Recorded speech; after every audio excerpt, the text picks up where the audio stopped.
एक किसान जिसका नाम रामू था, अपने गांव के सबसे मेहनती किसानों में से एक था। उसका सपना था कि वह अपने परिवार को बेहतर जीवन दे सके और खुद भी सुखी जीवन जी सके। ये सपना साकार करने के लिए रामू ने हमेशा अपनी जमीन पर काम किया, लेकिन कभी भी अपने सपनों को पूरा करने के लिए उसे शहर जाना पड़ा। रामू के पास एक पुरानी बैलगाड़ी थी, जिस पर वह अक्सर अपने खेतों से उगाई गई फसलें शहर बेचने ले जाता था।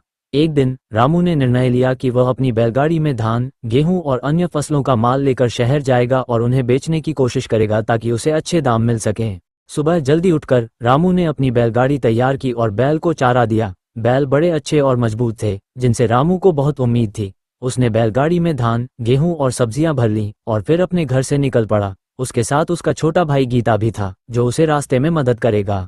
रामू का गांव शहर से लगभग 25 किलोमीटर दूर था। रास्ता ऊबड़ खाबड़ था और कभी कभी उसे गांवों के बीच से होकर गुजरना पड़ता। बैलगाड़ी धीरे धीरे रास्ता तय कर रही थी, लेकिन रामू को विश्वास था कि शहर तक पहुंचने में कोई समस्या नहीं आएगी। रास्ते में हर जगह के दृश्य उसे आकर्षित कर रहे थे। घने जंगल, खेतों में काम करते हुए किसान और छोटे छोटे गांव के दृश्य रामू को महसूस कराते थे कि वह अपनी जड़ों से बहुत जुड़ा हुआ है।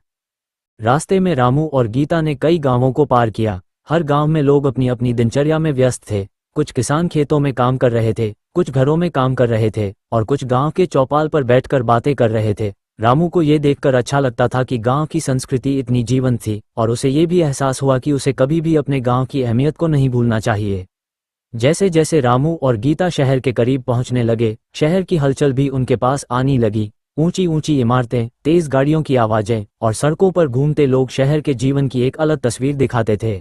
एक व्यापारी ने धान का मूल्य पूछा तो रामू ने कहा, यह बहुत अच्छी गुणवत्ता का धान है, आपको इसे अच्छे दामों पर लेना होगा। व्यापारी ने पहले तो कम दामों में ऑफर किया, लेकिन रामू ने इसे ठुकरा दिया। आखिरकार कुछ बातचीत के बाद रामू ने अपनी फसल को अच्छे दामों पर बेचा। गेहूं और सब्जियां भी अच्छे दामों में बिक गईं।